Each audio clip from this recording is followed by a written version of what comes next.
Hoy tenemos el grandísimo placer de tener con nosotros a Monseñor José Ignacio Munilla, el obispo de San Sebastián.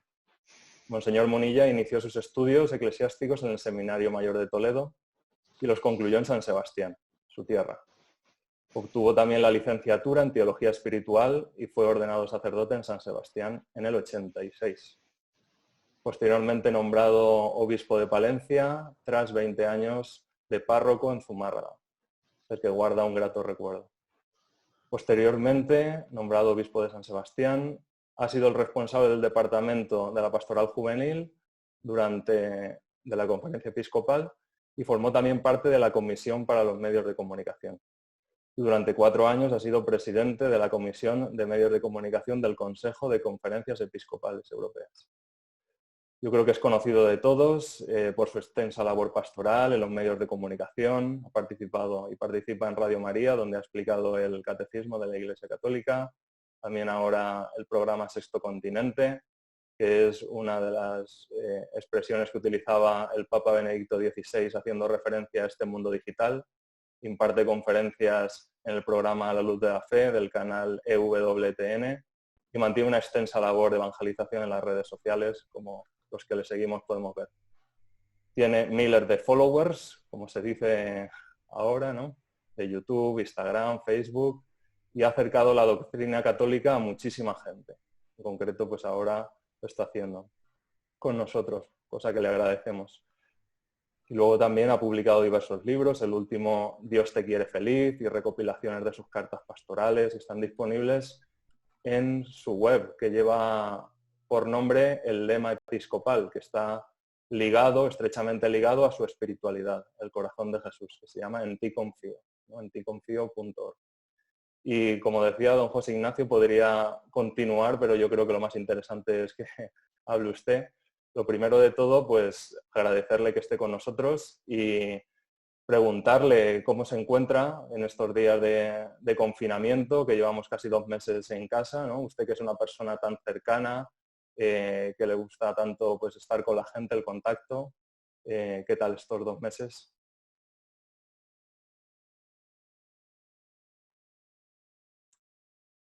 Está silenciado, don José. Sí, eso es. Sí, estaba diciendo que han sido, bueno, primero un saludo a todos y encantado de conocer, ¿no? Pues esta iniciativa, que es impresionante observar cómo el Espíritu Santo por aquí y por allá va suscitando cosas, ¿no? Es muy creativo, ¿eh? El Espíritu Santo, no somos capaces de agotarle, ¿eh? Ninguno de nosotros, ¿no? Cada uno de nosotros recibimos una pequeña inspiración, pero todavía él es, vamos, infinitamente más creativo y es muy hermoso, ¿no? Una de las cosas buenas, bonitas que tiene ser obispo es que uno, bueno, se asoma a muchos balcones, ¿eh? A muchas ventanas de la vida de la Iglesia y pues se queda gratamente sorprendido, ¿no? Que en medio de una situación como esta, en la que de secularización, etcétera, etcétera, pero al mismo tiempo está aconteciendo también iniciativas, ¿eh? Sí, es verdad que en cierto sentido la cultura se aleja, ¿no? Se seculariza, pero al mismo tiempo están aconteciendo pues intuiciones de reencuentros, de conversiones, de iniciativas. Es como si se chocasen a la puerta de la iglesia los que salen y los que entran, ¿eh? O sea, los que se dejan arrastrar por una corriente, pero los que han sido tocados, ¿eh? Y los que han sido iluminados y están teniendo pues como esa búsqueda de descubrir un tesoro que el mundo está quizás desconociendo, ¿no? Entonces, bueno, pues no conocía vuestra iniciativa, genial, ¿eh? Genial. Y yo por mi parte, pues deciros que estos 2 meses, pues estoy también, fíjate, una de las cosas que se me está permitiendo es conocer a gente como vosotros, ¿no? Que en el mundo de redes hay mucha gente que se está dando a conocer. Estoy participando pues en muchas iniciativas de este estilo. Y también he aprovechado pues para grabar, para que también, como hay tiempo para, no sé, hay más tiempo, también he grabado algunos cursos esta semana anterior sobre Mariología, ¿eh? Y hace 2 o 3 semanas sobre un curso sobre la vocación a la santidad, o sea, unas charlas un poco más estructuradas, más, bueno, porque de hecho bueno, ahora tenemos tiempo para una comunicación un poco más pausada, ¿no?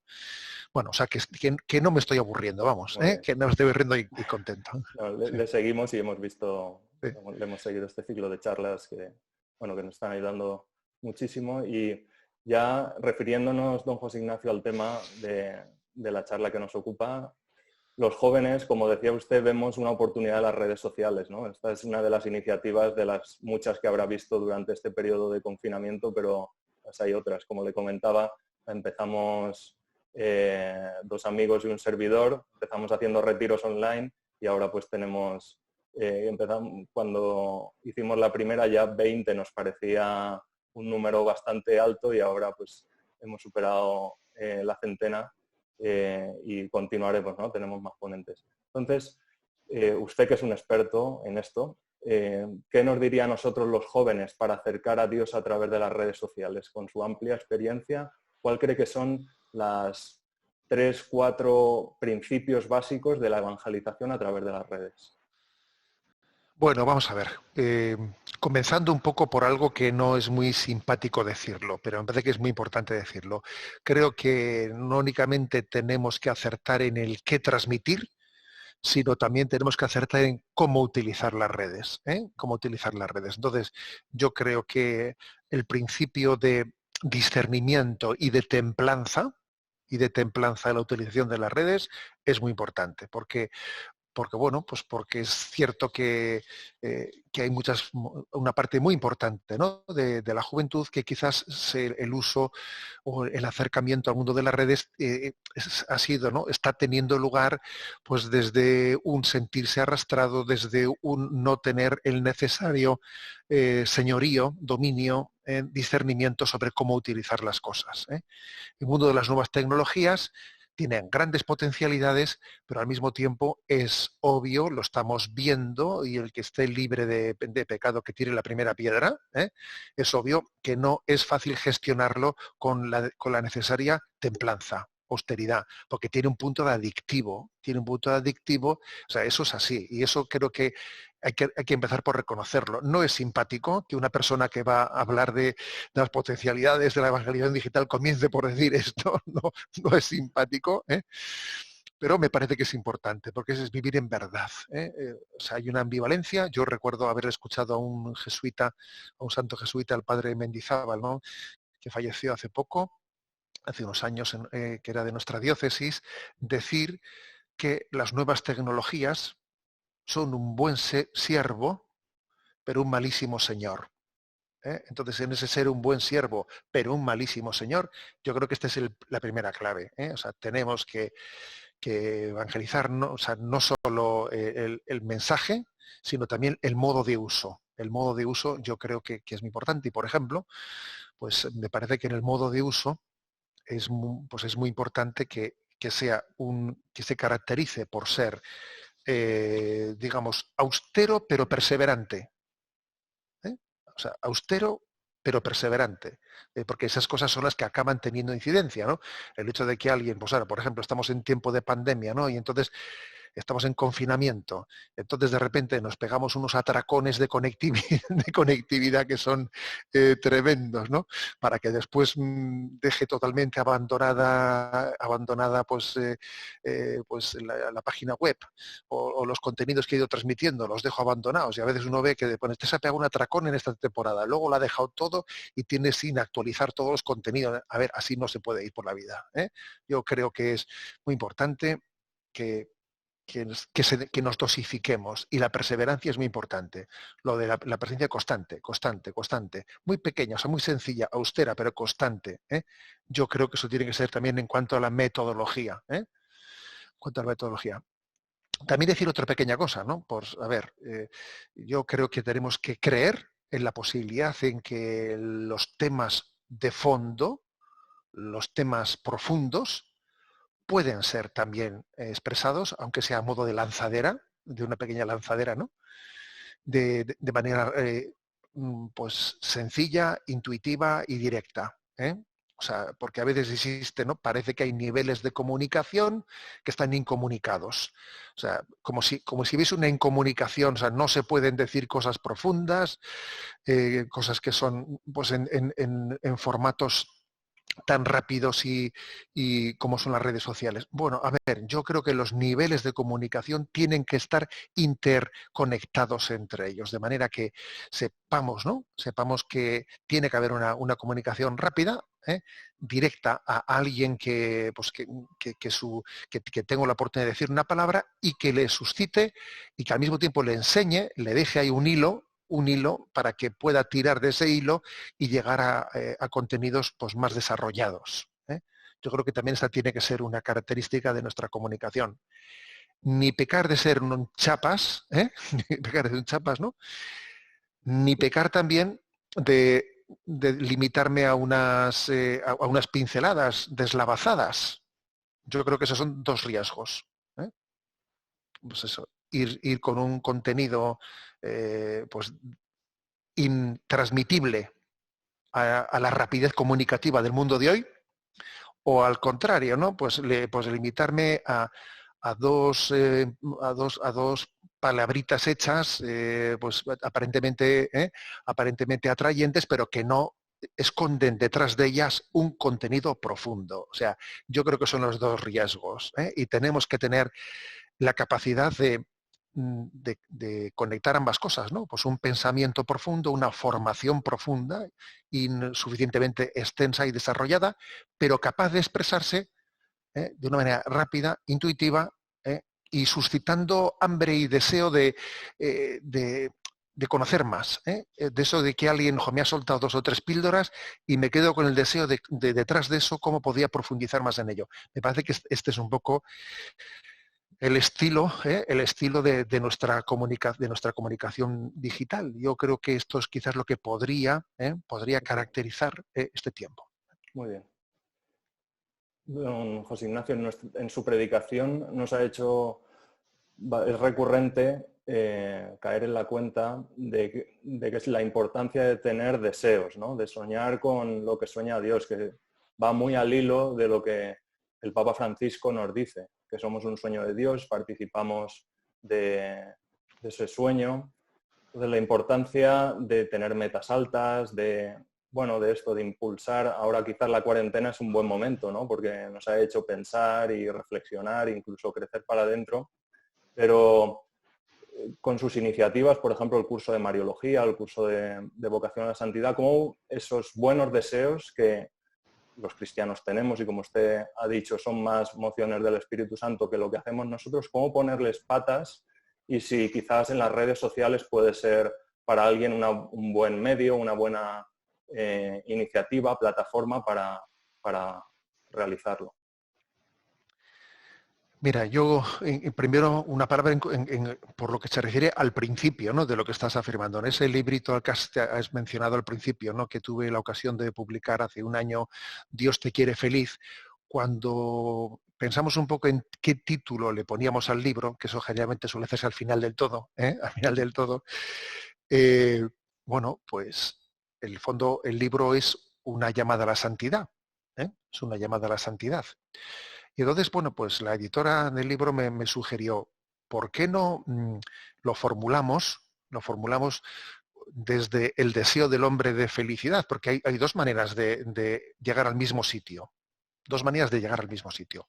Una es desde el deseo de felicidad que tenemos nosotros y otra es desde la llamada que hace Dios al hombre para que sea santo. En el momento en el que descubrimos que tu deseo de felicidad coincide con la llamada de Dios a la santidad, se produce ahí un descubrimiento, es que te cambia la vida. Anda, entonces todos mis anhelos, todos mis deseos, pues resulta que coinciden con la plenitud, con lo que Dios me pedía. Es que hasta que uno no se da cuenta de eso, su religiosidad no termina de ser auténtica. Está siempre bajo una sospecha de que, pues la religiosidad, es heterónoma, es algo que me llega de fuera, es una serie de preceptos, de mandatos, ¿no? Pero que no conectan conmigo, no conectan. Yo tengo un tipo de inquietudes, de aspiraciones que van por otro camino distinto al que Dios me está pidiendo, ¿no? El momento en que somos capaces de visualizar la conexión entre sueño del corazón del hombre con revelación de Dios, Dios se revela, y eso que Dios te revela coincide, es como el zapato de la Cenicienta. Dice, anda, pues este zapato estaba hecho para este pie. Esto cuaja perfectamente, ¿no? En ese momento dice uno, pero hombre, esto es el descubrimiento de mi vida, claro. Acabas de descubrir el Mediterráneo. O sea, ahí estaba, pero tú lo has descubierto hoy. Pues bendito sea Dios, ¿no? La revelación de Jesucristo coincide con el deseo de felicidad del hombre. Esta es la clave. Se puede pecar de dos cosas, ¿eh? Como decía antes, ¿no? Se puede pecar de que seamos unos soñadores en el sentido de que, bueno, pues no darse cuenta de que los sueños del hombre pueden, o sea, nacen de un hambre y sed de infinito, pero como no tengan ningún tipo de referencia, nuestros sueños pueden ser narcotizantes, porque van por caminos en los que no dan con la realidad, ¿no? Por eso ya, claro, todas esas expresiones de sueña y te quedarás corto, sí, pero sueña si los sueños están bien dirigidos, ¿sabes? O sea, como tus sueños no sean narcotizantes, te voy a decir yo que sueña y te vas a frustrar más. O sea, ojo, es así. Solamente en la medida en que la revelación de Dios vaya también iluminando, ¿no? Y purificando e iluminando los sueños, es cuando se puede decir eso de sueña y te quedarás corto. Claro. Entonces, o sea, sin la ayuda de la revelación, la ensoñación del hombre a veces conduce a la pura frustración, porque no está bien orientada, porque no es tan fácil interpretar el corazón del hombre. El corazón del hombre sueña, pero interpretar el corazón del hombre, yo siempre he dicho que Dios nos ha dado dos orejas, ¿eh? Y los cascos también suelen tener dos auriculares, ¿eh? Dios nos ha dado dos orejas. Una oreja para ponerla en el corazón del mundo, el corazón del hombre, y ver qué es lo que sueña, y otra oreja, como la de San Juan, evangelista, para reclinar en el corazón de Cristo y ver cómo es, o sea, qué es lo que Dios quiere, ¿no? La voluntad de Dios. Entonces, conectar ambas cosas con las dos orejas, una viendo los sueños del hombre y otra ver el querer de Dios, ¿no? Ese es el momento de plenitud, ¿no? El momento de plenitud en la experiencia cristiana. Por eso sí que es verdad que nuestra evangelización en redes tiene que estar atento a los sueños del hombre, por dónde van los sueños del hombre, ¿no? Y en qué medida esos sueños conectan o no con el querer de Dios. Esta yo creo que es la clave de evangelización. Muy bien. Luego también otro tema yo creo importante es el relativismo actual, ¿no? De la sociedad actual, que quizás en el mundo digital se acentúa. Entonces me parece muy expresivo, no lo nombraba antes en el libro que escribió, el último que una frase que utiliza, que es que estamos en un mundo camaleónico que a veces disfraza la verdad o la caridad como tolerancia, y muchas veces por no atosigar o por ya cada uno tiene su ritmo, a veces nos frenamos a la hora de hablar de Dios, de la evangelización. Entonces, quería preguntarle, en este mundo online, que parece que como las máximas es, pues yo lo que pienso es verdad y ya está, ¿no? O esta es mi verdad y no tengo otra. ¿Cómo moverse en esas aguas revueltas para al final influir positivamente, manteniéndose firme en la verdad? Vamos a ver, de nuevo volvemos un poco a ese equilibrio, ¿no? De encuentro entre el sueño del hombre de felicidad y Dios que se revela. En la comunicación suele pasar a veces que hay comunicadores que buscan, ¿no? Que buscan pues, followers, que buscan tener éxito, que buscan la empatía, ¿no? Pero es que el buen comunicador no es el que busca la empatía a cualquier precio, sino el que consigue que la verdad resulte atrayente, que es distinta la cosa. Muy distinta, ¿eh? Muy distinta. Entonces, a veces cuando uno hace algún curso de comunicación, que algunas veces pues yo he participado en algún curso de comunicación, y claro, allí sobre todo lo que se enfatiza es la empatía, para aquí la empatía, por allá, formas de suscitar la empatía, también uno dice, cuidado, este es el mundo de la publicidad. Hay muchísima publicidad que tiene, o sea, está pensada, está estructurada pues para suscitar una atracción y venderte humo. ¿Eh? O sea, hay equipos publicitarios que en el fondo ellos lo que están, o sea, lo suyo, su quehacer, su servicio consiste en que algo resulte atrayente.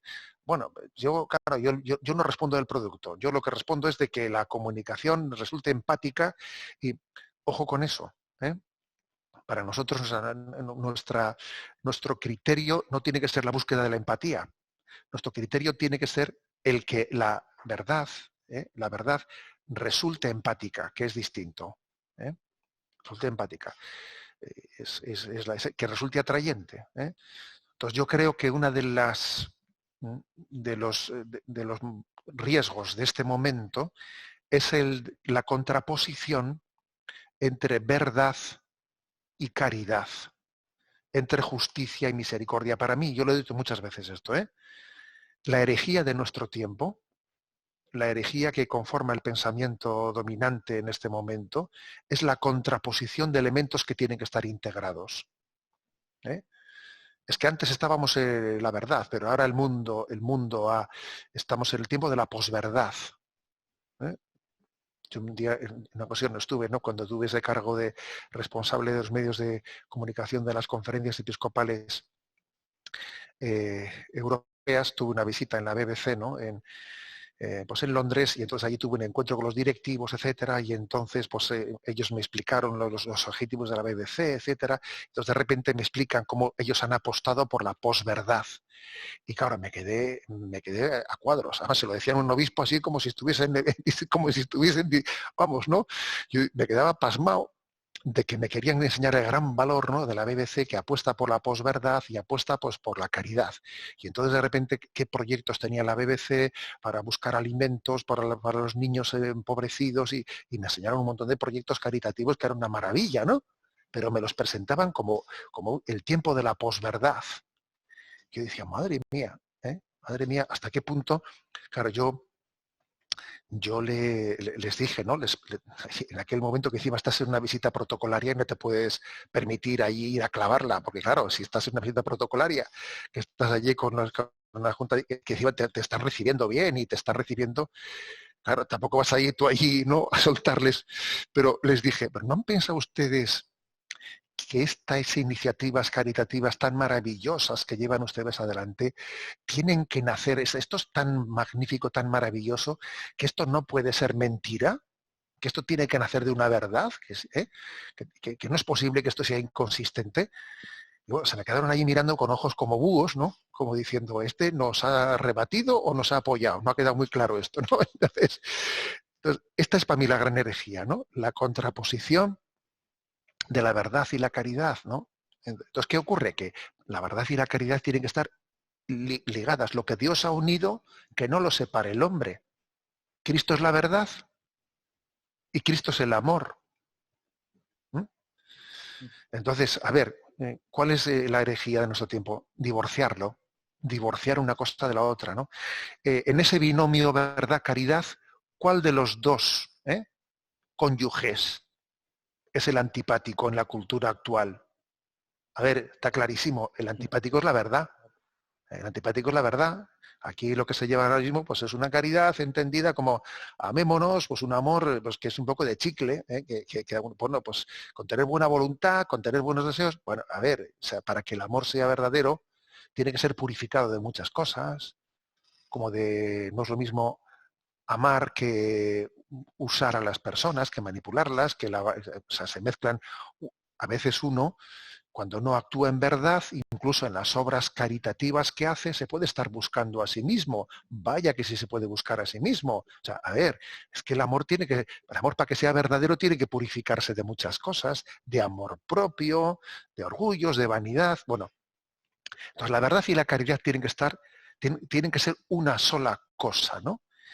Eso, expresar eso, yo creo que pues es un don. Hay que pedirle al Espíritu Santo, que es el único que puede dar esa capacidad de expresar verdad y expresar caridad. Pero es muy fácil ver formas comunicativas con inspiración o con pretensión de testimonio católico en las redes sociales que pretenden ser testigos de una verdad desconectada de la caridad.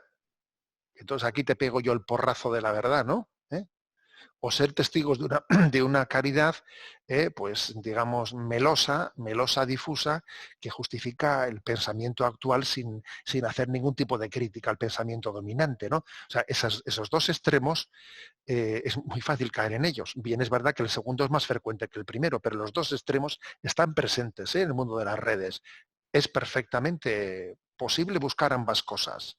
Los hay también que van defensores de de la supuesta ortodoxia, a ver, con un estilo que parece que parece que lo que quieres es ser antipático por vocación. Hijo, tampoco hagas eso, ¿eh? Tampoco seas un antipático por vocación. Tú lo que tendrás que intentar es mostrar al mundo como esa verdad que el mundo piensa que es enemiga del mundo, es una verdad amiga suya. Tú te piensas que es enemiga tuya, pues no es verdad. Esa verdad es, es tu consuelo. A ver si yo soy capaz demostrarte que esta verdad es tu consuelo, aunque a ti te han llenado de prejuicios y te han hecho ver que la verdad de Cristo es enemiga tuya. Pues no es verdad. ¿Eh? Bueno, o sea, este es un poco el gran reto, ¿no? Comunicativo. ¿Mm? Muy bien, pues muchas gracias. Simplemente recordarlos que podéis hacer preguntas durante el coloquio a Monseñor Munilla y luego al final, pues algunas de ellas pues, las haremos, ¿no?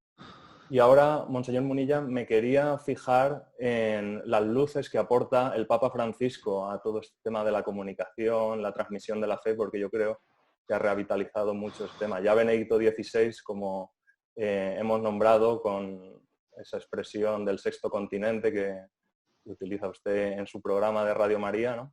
Ya lo tenía muy en la cabeza, de que el mundo digital iba a ser como un sexto continente a evangelizar. Entonces, le pregunto si el Papa Francisco cree que ha revitalizado la comunicación y la transparencia de la Iglesia en este aspecto, porque parecen también valores fundamentales, ¿no?, en la sociedad de hoy en día. Comunicar bien, ser transparente. Y si en alguno de sus encuentros con el Papa Francisco, pues nos puede contar alguna anécdota. Bueno, empezando por esto último. A ver, yo creo que es obvio que tanto nuestro Papa emérito Benedicto XVI como el Papa Francisco, ellos en sí mismos en su vida, no son personas, digamos, de la era digital. No lo son, ¿eh? No lo son. El Papa Benedicto, que fue el que envió aquel, ¿os acordáis? De ese primer Twitter que le envió, etcétera, etcétera, ¿no? A ver, pues obviamente lo hizo desde cuando él dijo, cuidado, aquí hay que evangelizar un nuevo continente, el continente digital. Esa expresión, vamos, fue potente, porque caía en cuenta de que hay personas que no viven ni en Europa, ni en África, no, viven en un continente digital, ¿eh? En el que la Iglesia tiene que estar presente, ¿no? Y quiero subrayar que, en mi opinión, la Iglesia no ha llegado tarde a ese continente digital. No, creo que ha estado desde el primer momento de una manera muy activa. O sea, creo que aquella llamada del Papa Benedicto ha sido, ¿no? Ha sido bien respondida en el seno de la Iglesia. Con el Papa Francisco pasa lo mismo. El Papa Francisco, él no es una persona de la era digital, no lo es, ¿no? De una ocasión que estuve con él en la visita al Límina y bueno, pues salió un poco a colación de cada obispo, pues un poco qué carismas personales tenía y salió tal esto, pues bueno, cogió él y me dijo una expresión, avanti con Twitter y Facebook, me dijo, como diciendo, tú tira para adelante, ¿no? Como diciendo, cada uno, bueno, pues entre todos somos unos. Yo creo que esta expresión yo la repito mucho, que entre todos somos uno, ¿eh? Y que en la vida de la Iglesia no debemos de pretender pues ser todos iguales, ¿no? A ver, todos los obispos y todos los sacerdotes tienen que tener determinado nivel de presencia tal. Pues no, a ver que no, que yo creo que también sería un absurdo el pensar que todos tengamos que responder a un mismo parámetro de presencia en el mundo digital. Yo creo que hay que tener la serenidad suficiente para discernir, ¿eh? Discernir. Ya sabéis que yo me llamo Ignacio, José Ignacio, soy hijo de la diócesis de San Ignacio de Loyola, que ese es uno de nuestros mayores, ¿no? Pues honores en San Sebastián, que San Ignacio, y San Ignacio pues es el nombre del discernimiento. En tanto y cuanto, dice él, ¿no? En sus ejercicios espirituales, en tanto y cuanto veo que me ayuda para el fin y para la vocación, que me sirvo de ello. En tanto y cuanto veo que esto me está dificultando y no me permite, tengo la libertad suficiente para arrinconarlo, ¿no? Yo creo que esto es así. O sea, y para mí, voy a decir una cosa, que tanto en el caso del Papa Benedicto XVI como en el caso del Papa Francisco, en el fondo su fuerza comunicativa está en la verdad de su carisma, el carisma que Dios le ha dado a cada uno. Por ejemplo, ¿cuál es el carisma del Papa Benedicto XVI? A ver, la potencia de pensamiento. la potencia de pensamiento. Aquí, por cierto, detrás mío estáis viendo todos esos libros que tengo ahí puestos. A ver, ahí tengo todo muy cerquita de mi mano. Ahí tengo toda la biblioteca de Benedicto XVI, que es potente. Os puedo asegurar que un obispo hoy en día, pues como no puede tener el tiempo para leer que él quisiera, vamos, leyendo a Benedicto XVI sus obras completas, tiene una fuente de formación tremenda. O sea, en la historia de la Iglesia creo que no ha existido pues un papa con esa potencia de pensamiento, con ese culturón tan grande y con esa capacidad de conocimiento de los padres de la Iglesia y de diálogo con el pensamiento contemporáneo. Entonces, ese fue su carisma, ese fue su carisma. Entonces, ¿qué es lo que él puede? Bueno, pues eso es lo que él transmite. El Papa Francisco, ¿cuál es su carisma? A ver, yo creo que el Papa Francisco pues, tiene otro carisma diferente. ¿eh? Que la clave está en la línea de continuidad, no en la línea de discontinuidad. La clave está no en, como he dicho antes, en caer en eso. Bueno, esto es Veritas versus, a ver, Caritas, ¿no? Veritas versus Caritas, pero ¿qué versus? A ver, ¿quién ha dicho que tenemos que hacer una lectura en clave de discontinuidad, ¿no? La clave del Papa Francisco, a ver, yo creo que si el Papa Juan Pablo II, San Juan Pablo II, él fue el Papa de la esperanza, a lo que Benedicto XVI ha sido el Papa de la fe, a lo que el Papa Francisco es el Papa de la caridad. Quizás cada uno de ellos, en su carisma, ilumina una de las virtudes teologales, ¿no? Entonces, a ver, ¿cuál es para mí la gran potencialidad comunicativa del Papa Francisco? Pues su testimonio de caridad y de autenticidad. Por ejemplo, aquellas fotografías que en el inicio de su pontificado nos impactaron, de verle abrazando y besando rostros de personas deformes con profundas enfermedades de deformidad. ¿Recordáis aquellas imágenes, no? Rostros profundamente deformes que habían escrito a la Santa Sede y el Papa les dijo, venid aquí y os pego un beso bien dado, ¿no? En toda la mejilla. A ver, aquello valía, valía por una tesis doctoral. Entonces yo creo que nuestro mundo valora mucho la autenticidad comunicativa, o sea, que tu comunicación no sea una pose, que no sea una pose. Que es decir, bueno, ¿qué es comunicar? Venga, vamos a hacer una estrategia comunicativa, venga, vamos a quedar de acuerdo, venga, cámaras, acción. A ver, eso no tiene un valor, eso al final no evangeliza. ¿eh? Evangeliza, evangeliza que la verdad de tu vida testimonia a Jesucristo. Que la verdad de tu vida sea un reflejo, ¿no? de lo que es Jesucristo en nuestra vida. Entonces, yo creo que eso es lo que el Papa Francisco transmite, que, por ejemplo, llega el momento de la Cuaresma, coge él, se baja a la iglesia, ¿no? de San Pedro, se pone de rodillas en un confesionario, se confiesa, tú le ves ahí al Papa de rodillas confesándose, y cuando ha terminado de confesarse, coge, se sienta en otro confesionario y se pone a confesarse él.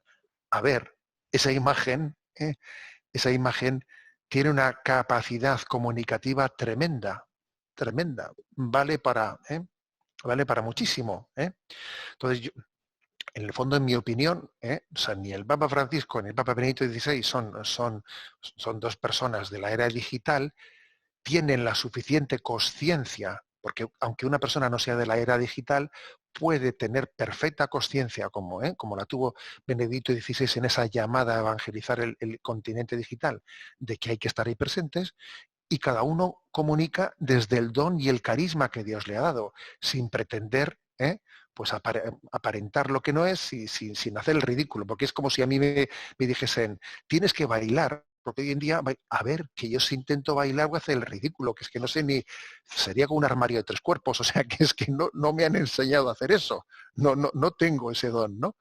Cada uno tiene que mostrar, bueno, pues mostrarse con sencillez, con sencillez y con autenticidad según los dones que Dios le ha dado.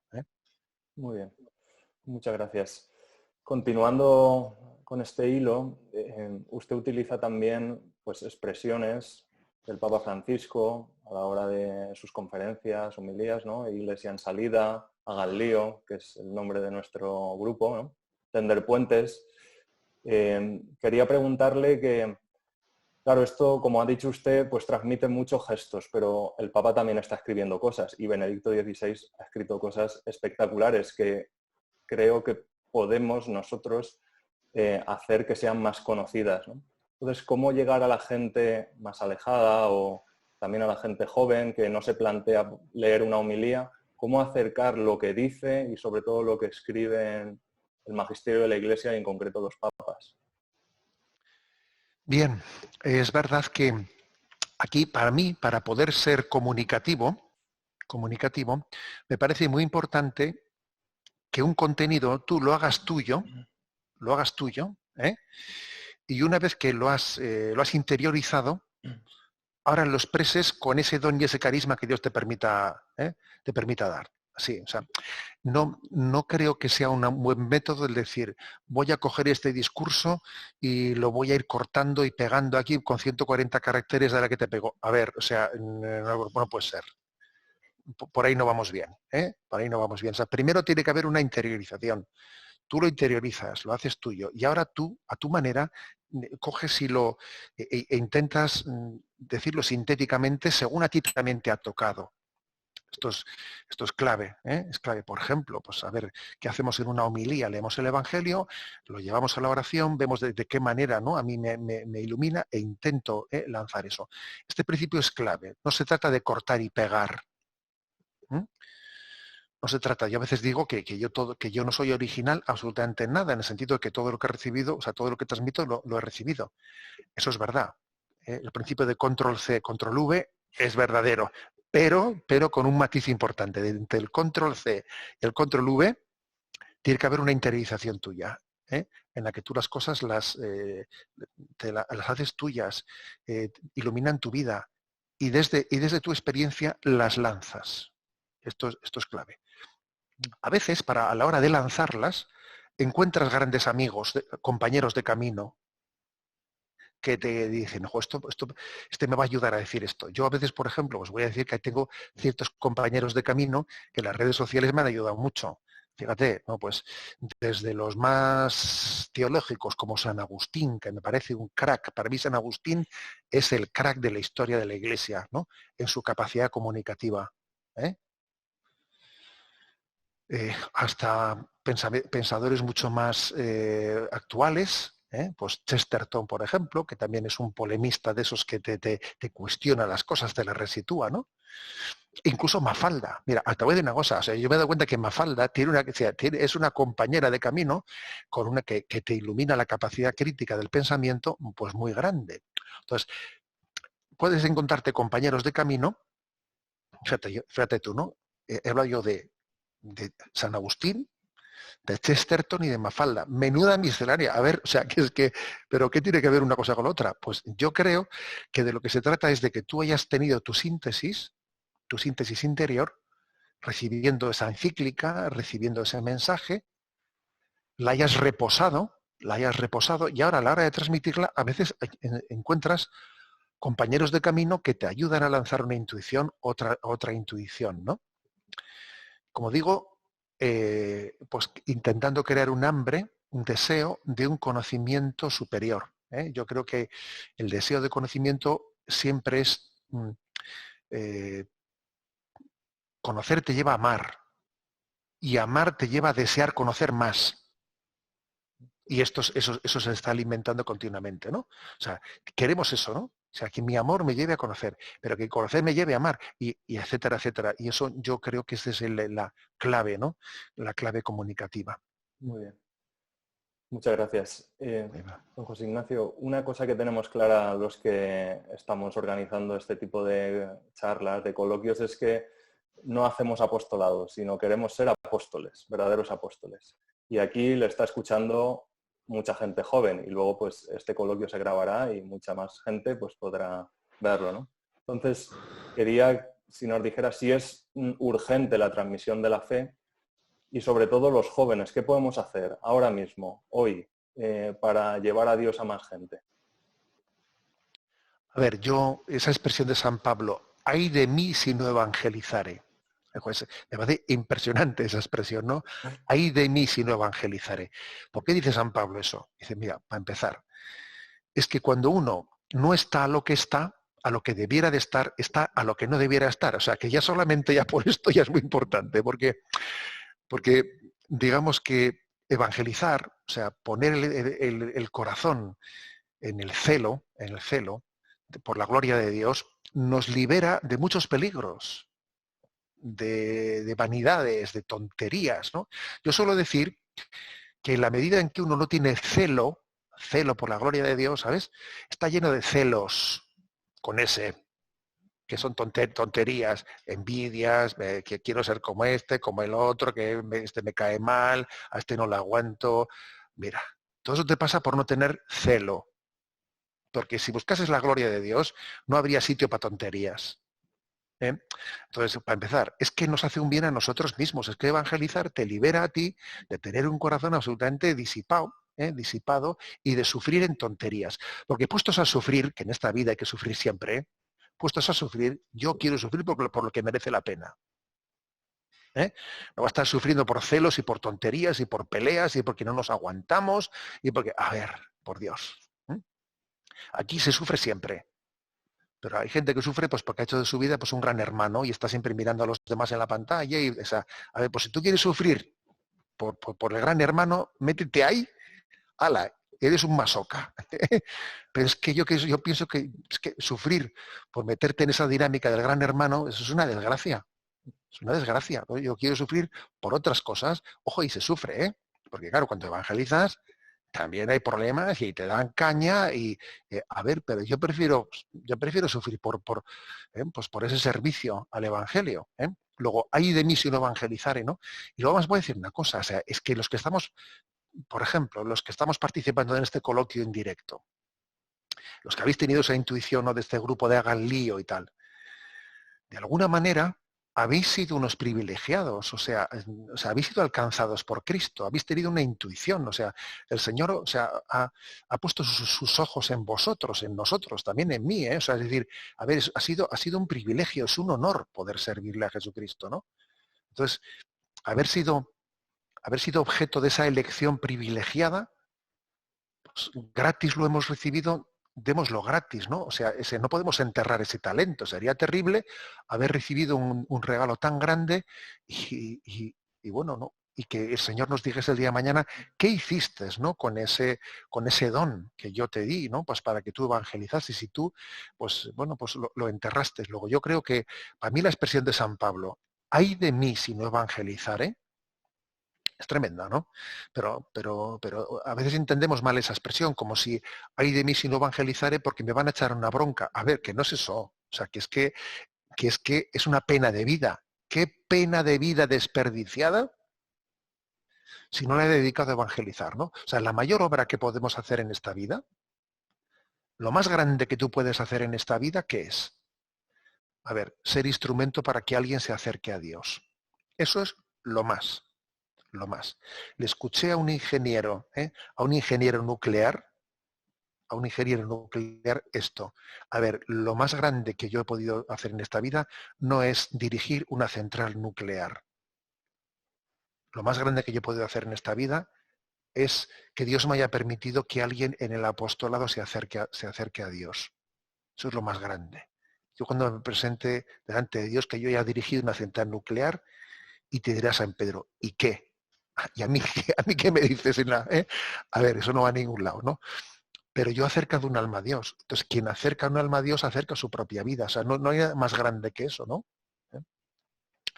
Y muchas veces yo en mi oración, pues al Señor le he pedido, ¿no? Señor, que por mi mal testimonio, que por mi pecado, que por mi limitación, que por mi falta de santidad, nadie se aleje de ti. Y ojalá, por mi testimonio, por mi apostolado, algunas almas se acerquen a ti, ¿no? O sea, no ser motivo de escándalo, pedirle eso a Dios, que no seamos motivo de que alguien se aleje de Dios, que eso es una responsabilidad muy grande, y al contrario, ¿no? Poder ser instrumento para que alguno se acerque a Dios. Para mí me parece que el celo apostólico es maravilloso, ¿no?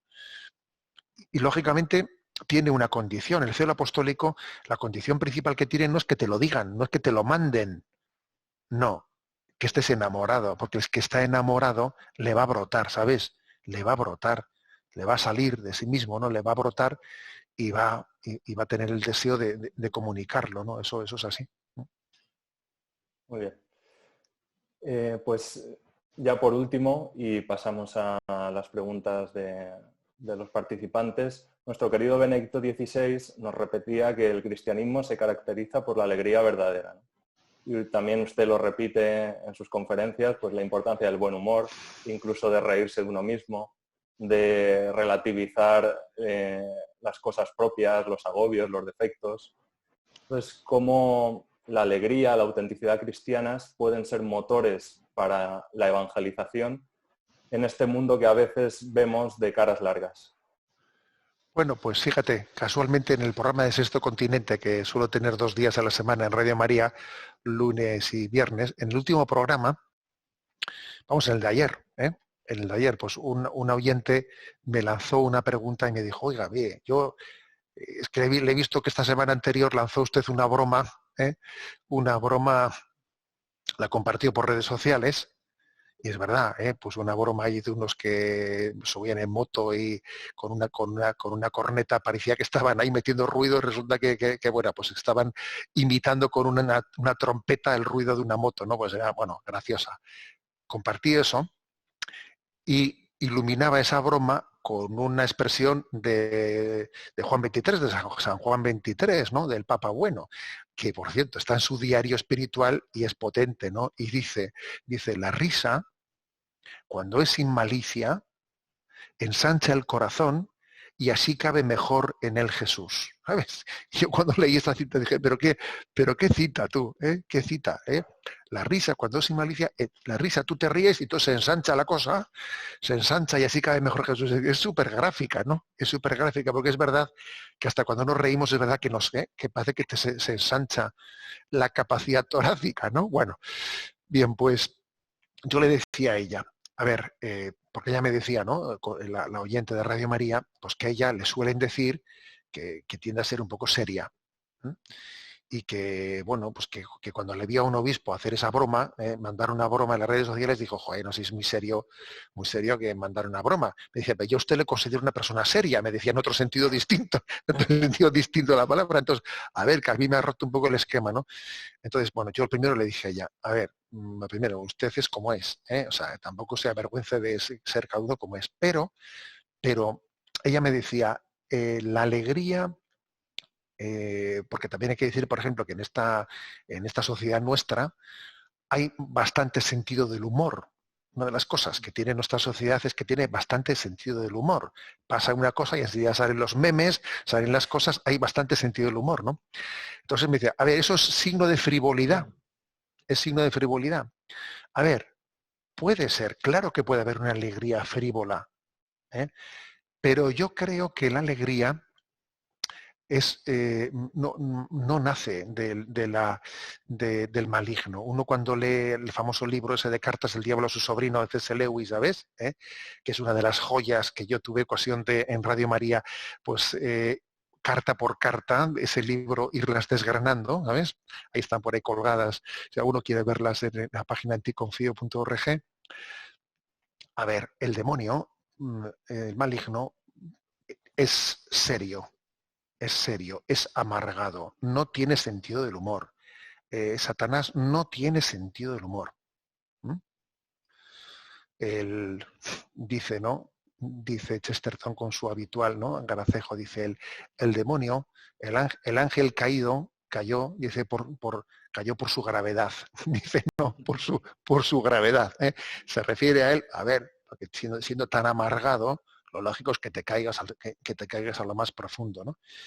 Entonces yo creo que claro que puede existir un sentido del humor frívolo, claro que puede existirlo, pero cuando el sentido del humor especialmente no se centra en zurrar a los demás, sino cuando es capaz también de hacer un humor de sí mismo. A ver, reírse de los demás es sarcasmo, reírse con los demás es amistad, y reírse de uno mismo es virtud. Entonces yo creo que esa distinción es muy importante. lógicamente no tenemos que tener sarcasmo, pero sí amistad y sí también esa relativización, ese reírnos de nuestro Dios, de nuestro yo. O sea, yo creo que un sano ejercicio del humor hacia uno mismo es, en cierto sentido, exorcizante. ¿Por qué digo exorcizante? Porque está riéndose de ese yo que pretende ser siempre el que esté en el centro de la vida y que se agobia de todo. Ya está aquí don Agobios, ya está aquí doña Agobios, ¿no? Entonces reírte de ti mismo, de tus agobios, ¿no? Y relativizar las cosas y poner la confianza en Dios con el sentido del humor por encima de todo es exorcizante. ¿Eh? Porque, bueno, pues porque el maligno lo que quiere es que nos agobiemos y que veamos las cosas negras y sin esperanza. Y está claro que el sentido del humor pues le rompe el saque. ¿Eh? Le rompe el saque completamente, ¿no? Y aquí es muy importante romper el saque. ¿Eh? Lo de romper el saque es una cosa que decimos mucho en esta tierra, los que somos, los que jugamos a la pelota, jugar a la pelota hay que romperle el saque al otro, ¿no? Porque si ganas tú el tanto, el saque lo tienes tú. Hay que romperle el saque al otro. Entonces yo creo que el humor rompe el saque. Rompe el saque y ahora juego yo. Y comienza esta partida, ¿no? Bueno, pues yo creo que sí, tiene esa potencialidad el sentido del humor. Muy bien, pues muchas gracias. Ahora vamos a dar paso a mi compañero Fran, que ha preparado una selección de las preguntas que le han hecho los participantes. Fran. Pues nada, muchísimas gracias por estar aquí con nosotros y tengo varias preguntas. Puede que las resuma un poco para que dé tiempo a hacerlas todas, si se puede. Javier Navac dice, le agradece mucho la intervención y quiere preguntarle por el tema de los hashtags, que ve que el colectivo evangelizador es el más disperso y que de cara al algoritmo parece que si cada uno remásemos hacia un lado, pues se podría unificar y hacer más piña. ¿Podría dar alguna indicación? Bueno, no sé si también conoce el tema del hashtag. Sí. Lo conozco, pero voy a decir que mi utilización es muy simple. A ver, yo soy una persona que algunos piensan que yo soy un experto, o sea, yo soy un paleto digital. Lo que ocurre es que, a ver, incluso fíjate, yo os suelo enviar un mensaje, un mismo mensaje diariamente, eso sí, uno al día, ¿no? Venga, y mando un mensaje diariamente en Twitter, Instagram y Facebook, el mismo en los tres, cosa que estoy seguro que cualquier experto en redes sociales me diría que el lenguaje comunicativo en cada una de esas redes es distinto y hay que moldearlo, pero a algunos no nos da la vida para más, ¿no? Entonces renunciamos un poco al tecnicismo pues, para ir a lo sustancial. Entonces, ahora, sin embargo, con respecto a lo que me has preguntado, hay un mal en el mundo católico que que quizás se ve reflejado en ese punto del hashtag, de esa dificultad de unificarse, de integrarse. En el mundo católico uno de los males que solemos tener es, un don del mundo católico es el de la diversidad. La cantidad de carismas, el Espíritu Santo verdaderamente es enriquecedor, ¿no? Pero una carencia suele ser el de la necesaria unidad y confluencia. A veces todo el mundo pretende ser el reyezuelo. Entonces se dice, no, más vale ser cabeza de ratón que cola de león. Qué peligro detrás de ese refrán, ¿sabes? Qué peligro detrás de ese refrán. Hay que pensarse mucho qué se esconde detrás de más vale ser cabeza de ratón que cola de león. A ver, yo creo que ese refrán no ha nacido del Evangelio. ¿Sabes? No ha nacido de la inspiración evangélica. Más bien ha nacido de esa tendencia a que cada uno quiere ser el protagonista, todo el mundo quiere... A ver, y eso es uno de los males que a veces se aqueja en la vida de la Iglesia, que no sumamos suficientemente, todo tiene que estar fundado por mí. Si hay gente que tiene a refundar cosas, ¿no? Y estamos fundando. No te sumas a algo que ya está fundado, no. Lo quieres fundar tú uno nuevo. Ojo con ese riesgo, ¿eh? Luego Juan Oltra comenta que cree que, bueno, sobre la situación del coronavirus, se está potenciando mucho la conexión en Internet a través de las redes sociales. ¿Y qué opina usted si puede entrañar riesgo de virtualizar la Iglesia y minusvalorar la vivencia comunitaria de la fe? Vamos a ver, yo creo que hay que vivir cada momento presente, viendo la potencialidad que tiene, sin asustarse de este momento presente y sabiendo que este momento presente es transitorio. Es transitorio. Pues, a ver, sería un error el que en pleno momento de confinamiento, como a veces ha ocurrido, pues se empieza a lanzar la voz de alarma con que este confinamiento es una trampa para contra la libertad religiosa. A ver, claro que puede existir un riesgo contra la libertad religiosa, pero cuando llegue esa batalla ya la daremos. Ahora estamos en la que estamos, que es en la de vivir, o sea, de sacar toda la potencialidad. Pues bueno, pues nunca habíamos tenido esas Eucaristías vividas telemáticamente de esta manera. Voy a preparar la Eucaristía de una manera especial. O sea, cada momento tiene su afán, dice el Evangelio. Cuando llegue el momento de que haya que tener una batalla porque la libertad religiosa haya sido cuestionada, la daremos.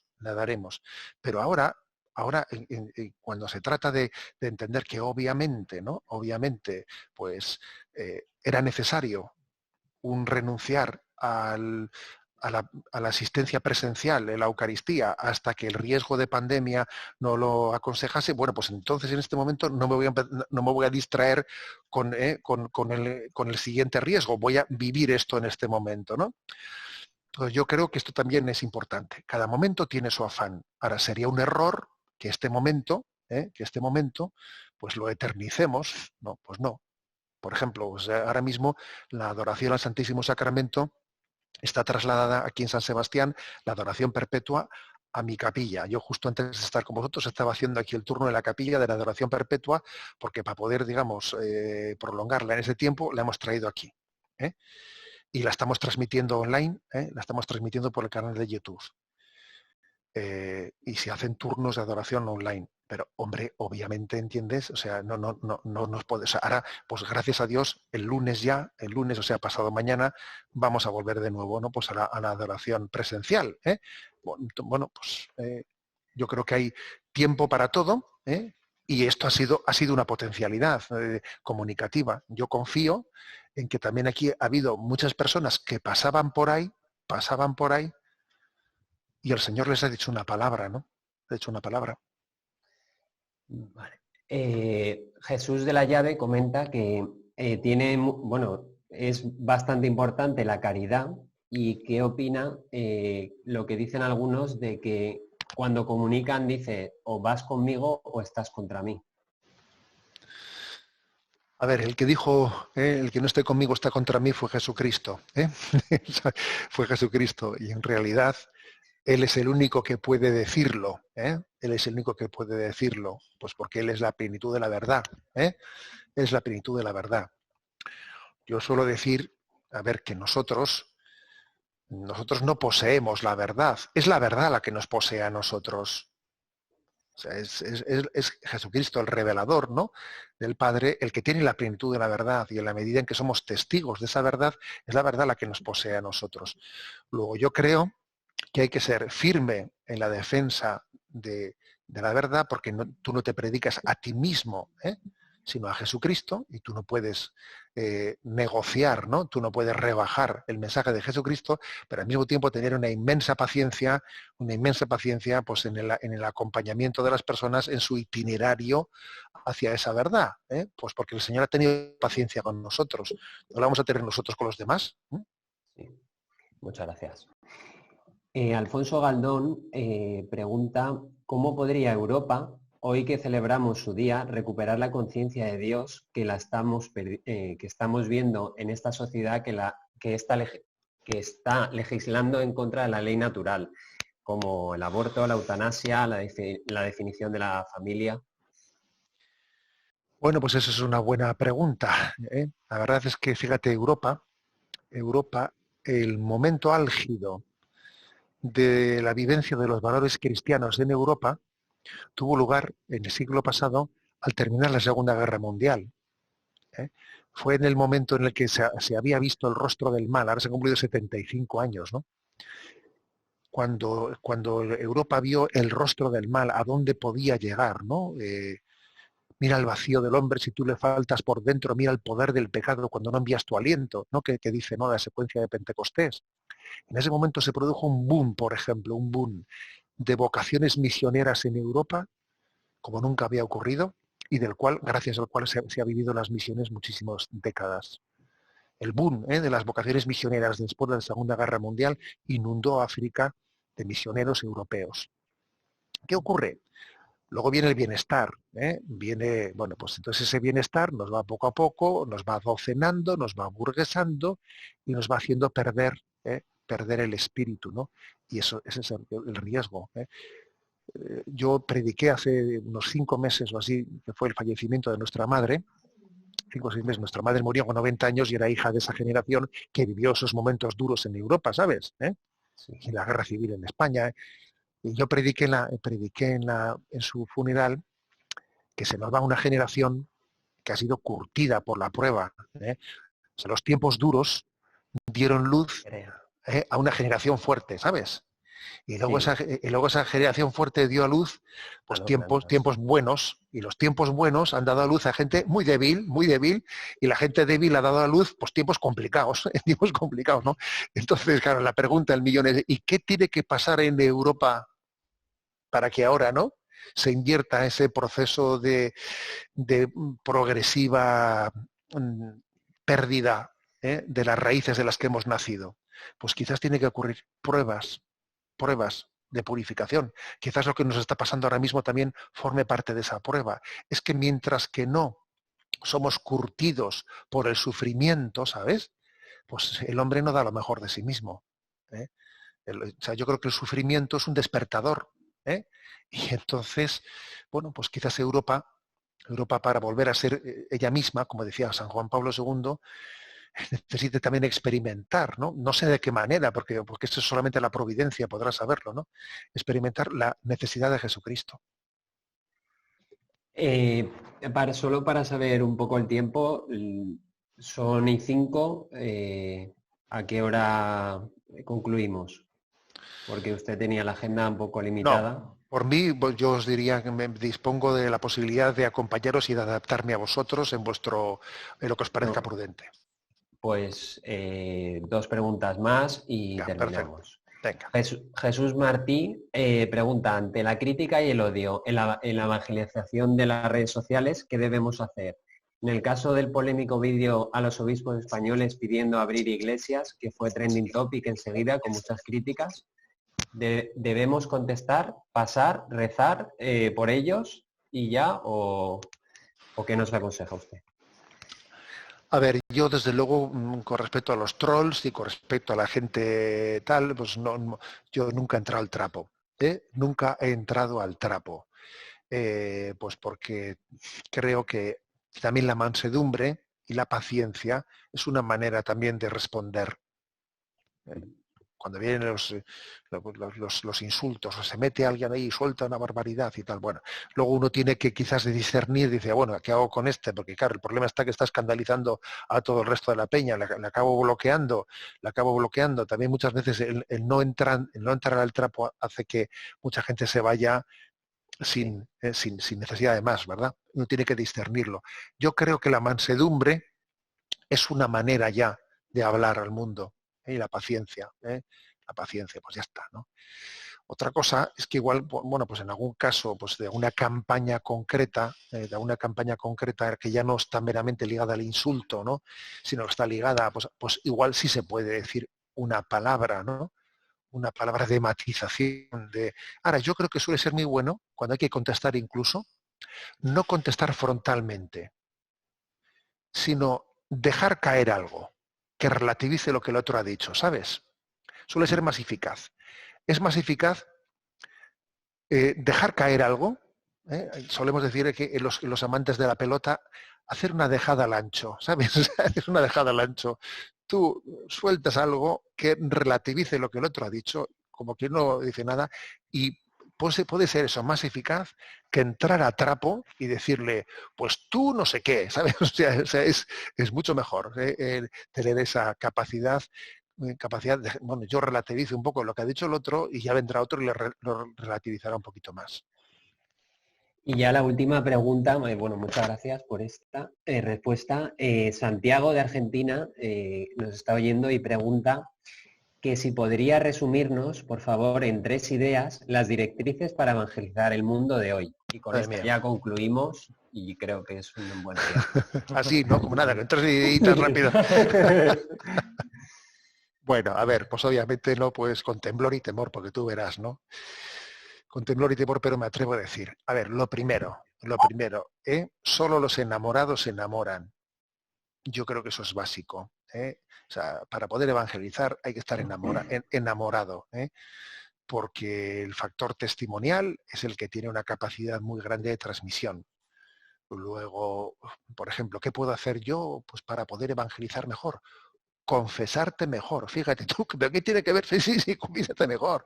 O sea, es decir, tiene una conversión más plena, más completa. Eso te va a hacer, lógicamente, te va a hacer más auténtico. Te va a hacer, o sea, esta es la primera clave, ¿no? Una clave, pues que es así, ¿no? La segunda, yo creo que es la de ser sencillo, ser humilde, y de alguna manera, ¿esto cómo se consigue? A ver, pues ser sencillo y ser humilde se consigue viviendo en presencia de Dios. O sea, yo vivo en presencia de Dios. Yo no se lo creo en Él, vivo en su presencia. Entonces, como vivo en su presencia, no me importa la mirada de los hombres, no actúo ante los hombres. Yo he repetido muchas veces en Radio María esta expresión, mi público es Dios. ¿Cuál es tu público? A ver, ahora estáis aquí 100 y pico personas conectadas, ¿no? En este Zoom. ¿Quién es mi público? ¿Sois vosotros mi público o mi público es Dios? O sea, ¿cuál es la mirada que más determina mi vida? La que más me importa, Solamente se puede ser sencillo y humilde cuando uno es así, cuando uno vive en esa presencia de Dios. Si tu público son la mirada de los demás, a ver, no vas a ser sencillo y humilde nunca. Vas a estar actuando, vas a estar preocupado de cómo, ¿sabes? No puede ser eso, no puede ser. Y en tercer lugar, pues yo creo que el tercer consejo para la evangelización, pues es el formarnos, ¿sabes? El formarnos. Pues sí, este mundo necesita, o sea, para poder dar razón de nuestra fe, pues sí que es cierto que uno tiene que leer, tiene que pues acceder. En este momento, este mundo digital tiene un riesgo, que es el del picoteo. Que picoteamos, ¿sabes? Por aquí y por allá, pero no terminamos de leer, no terminamos de escuchar charlas en profundidad. Picoteamos un poquito de aquí, un poquito de allá, y eso nos puede llevar a tener una formación un poquito superficial, ¿sabes? Un poco superficial. Entonces yo creo que esto es importante. Esos 3 consejos creo que podrían, con mucho atrevimiento de mi parte, te puedes imaginar, ¿no? Pues pero ayudan. Ayudan, venga. Bueno, ya se despide Ramón de usted. Bueno, yo me despido ya y Ramón formalmente y muchas gracias por todo. Y Ramón, gracias a vosotros. Muy bien, don José Ignacio, pues no sabe cómo le agradecemos este tiempo.